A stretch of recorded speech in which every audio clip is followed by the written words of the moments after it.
Very good. ഒരു 5 ഒന്ന് അടിച്ചു. ശരി, എപ്പോൾ കിട്ടും? നാളെ വൈകിട്ട് വരാം. ശരി, എങ്കിൽ നാളെ വരാം. വരട്ടെ. ഓ, എന്താടി ചെറുക്കിന് ജോലി? മെഡിക്കൽ റെപ്രസെന്റേറ്റീവ് ആണ്. മെഡിക്കൽ റെപ്പിന് എന്ത് ശമ്പളം കിട്ടും? എനിക്കറിയില്ല അപ്പച്ചാ. ഒരു 15 ദിവസത്തെ ചെലവിനുള്ള കാശ് കിട്ടും.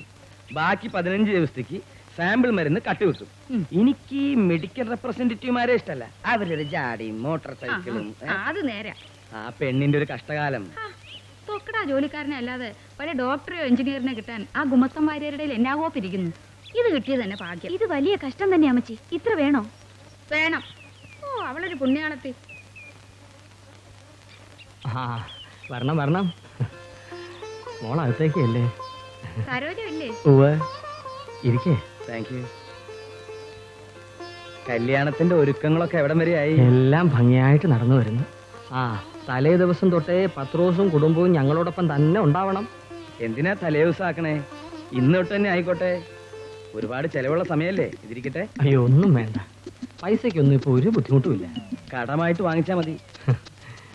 തീർച്ചയായിട്ടും വേണ്ടാഞ്ഞിട്ടാ പത്രോസേ. ശരി, ഞാൻ നിർബന്ധിക്കില്ല. ഇനി മറ്റെന്തെങ്കിലും സഹായങ്ങൾ, കാറോ ആളുകളോ എന്ത് ചോദിക്കാനും മടിക്കണ്ട. ചോദിച്ചോളാം. പോരെ? മതി. ഡോക്ടർ ഉണ്ടായിരുന്നു ഇവിടെ? അവൻ പരീക്ഷ എഴുതിയിട്ടേ ഉള്ളൂ, ഡോക്ടർ ആയിട്ടില്ല. സുരേഷ് പാസ്സായില്ലെങ്കിൽ പിന്നെ വേറെ ആര് പാസ്സാവാനാ? അല്ലേ മോനെ? മോൻ എങ്ങോട്ടാ? മാർക്കറ്റിലേക്ക് പോകുന്നു. മോൻ എന്റെ കാർ എടുത്തോ? വേണ്ട. മാർക്കറ്റിലോട്ട് പോകുന്ന വഴിക്ക് ആ തടിമില്ലി കയറി ഹംസ ഒന്ന് കാണണം. അയാൾ കുറച്ച് രൂപ തരാമെന്ന് പറഞ്ഞിട്ടുണ്ട്. മേടിച്ചോണ്ട് വരണേ. ആ, നേരത്തെ പറഞ്ഞു വെച്ചിരുന്നാ. അല്ല, ഇത് ആര് മണവാട്ടിയോ? ആനി എല്ലാം പറഞ്ഞു. കേട്ടപ്പോ ഏറ്റവും അധികം സന്തോഷം ഞാനാ. പിന്നെ കാപ്പി കുടിക്ക് പത്രോസേ, തണുത്തു പോകും.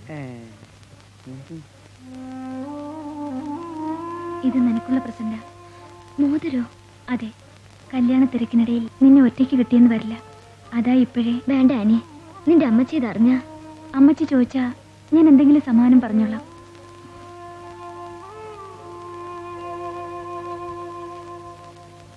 ഇക്കാലത്ത് ഡോക്ടർക്കും ഗുമസ്തനും ഒരേ വരുമാനമാണ്. അതുകൊണ്ടാണ് എന്റെ മകൻ രാജുവിനെ ഞാൻ MBBS വിടാഞ്ഞത്. ഞാൻ എടുക്കാൻ സരോജം? ഞാനിവിടെ അന്യാണോ? ഡോക്ടറുടെ പേരിന്റെ ചവിട്ടി വെറും MBBS മാത്രം കണ്ട പിച്ചക്കാര് പോലും ഇന്ന് തിരിഞ്ഞു നോക്കുകയല്ലെന്നേ. അതാ കാലം. കഴിച്ചാട്ടെ. വെറും ഒരു ജലദോഷം വന്നാൽ പോലും പേരിന്റെ കൂടെ 5-6 ഡിഗ്രിയെങ്കിലും ഇല്ലാത്ത ഡോക്ടറെ കാണാൻ അവിടെ പിള്ളേരുടെ അപ്പച്ചൻ സമ്മതിക്കത്തേ ഇല്ല. വലിയ ഡിഗ്രിക്കൊക്കെ പഠിപ്പിക്കാൻ എല്ലാവർക്കും സാധിച്ചെന്ന് വരുമോ മേരിക്കുട്ടി? അവനെ ഇതുവരെ എത്തിച്ചതിന്റെ ബന്ധപ്പാട് എത്രയാണെന്ന് എനിക്കറിയാം. ആ, അത് നേരാ കേട്ടോ. കഷ്ടപ്പെട്ടും കടം വാങ്ങിയൊക്കെയാ ഇവരവനെ പഠിപ്പിച്ചതേ. നമുക്ക് പോവാം അമ്മച്ചി. ആ, എന്നാ ഞങ്ങൾ ഇറങ്ങട്ടെ സരോജം. എന്തെങ്കിലും ആവശ്യമുണ്ടെ ചോദിക്കാൻ മടിക്കരുത് കേട്ടോ. പോട്ടെ. ഞങ്ങൾ വരട്ടെ അമ്മേ. നമുക്ക് പോകാം. ആ, ഇറങ്ങട്ടെ സാറേ. എന്തെങ്കിലും ആവശ്യമുണ്ടെങ്കിൽ ദേ ഇവിടെ നിന്നൊന്ന് വിളിച്ചാ മതി. ഓടി വരാം. പോട്ടെ മോളെ. ഇറങ്ങിയട്ടെ.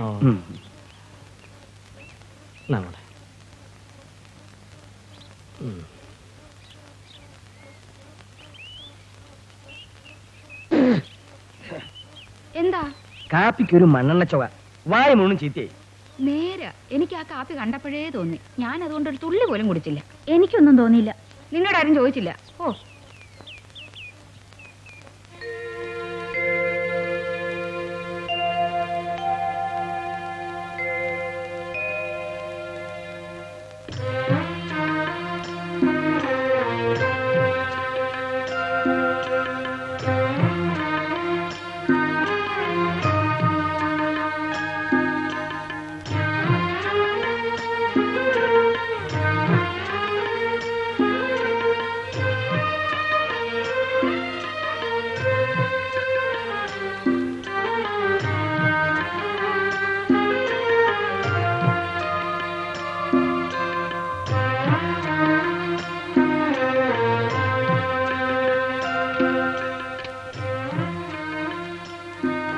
എന്നാ വരട്ടെ കൃഷ്ണനേരെ. ആ,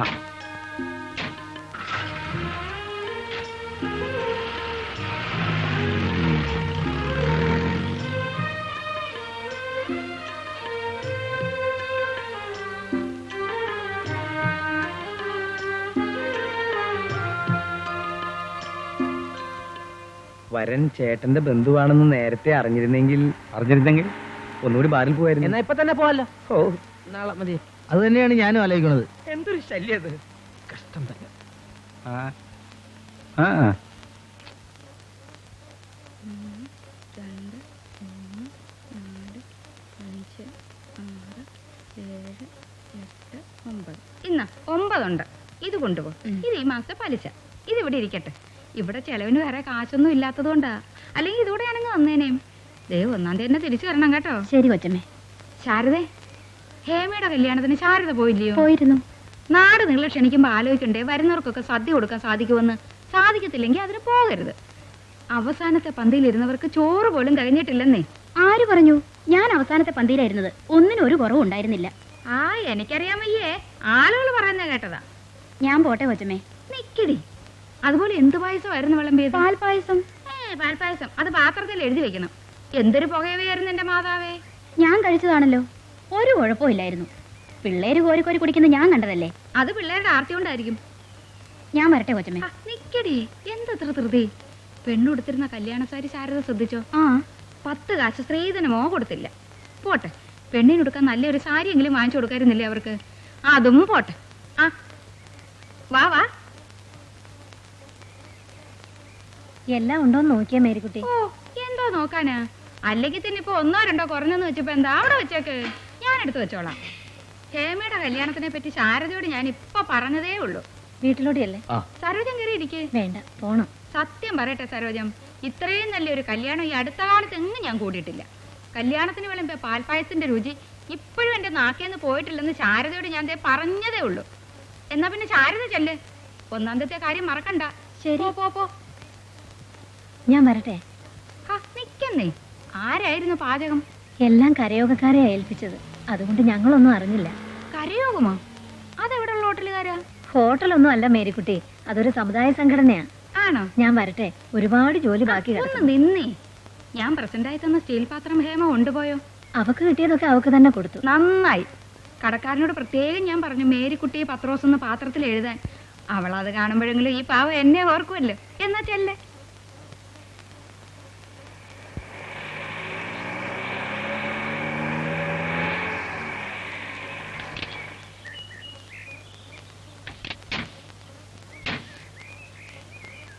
ആ വാര ഭാര്യ എന്തിനാ ഇവിടെ വന്നേ? ഈ പാത്രം കൊണ്ടുതരാൻ. എടീ മേരിക്കുട്ടി, ആ വാര നമ്മുടെ വരുതിയിൽ നിർത്താൻ കിട്ടിയ നല്ലൊരു അവസരം പാഴായി പോയി. ഹേമയെ കല്യാണം കഴിച്ചു ചേർക്കും കൃഷ്ണൻ നായർ ബന്ധുവാണെന്ന് വിവാഹത്തിനാണ് അറിഞ്ഞത്. നേരത്തെ അറിഞ്ഞിരുന്നെങ്കിൽ? നേരത്തെ അറിഞ്ഞിരുന്നെങ്കിൽ ഒരു പാത്രം കൂടെ കാണാനുണ്ടല്ലോ. എന്തെല്ലാം വഴികളുണ്ടായിരുന്നു ആ വാരരെ കൊടുക്കാൻ. ബ്രഹ്മാവിനാണോ ആ ആയുസിന് പഞ്ഞം? ബ്രഹ്മാവാണോ ആയുസ് കൊടുക്കുന്നത്? നിശ്ചയല്ലേ? ഇത് ഞാൻ ഇതെന്ത് പറ്റി? ഓ,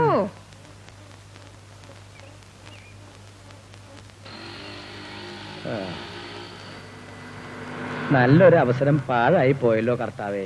പത്രോസേ, നീ പാരയാവില്ല.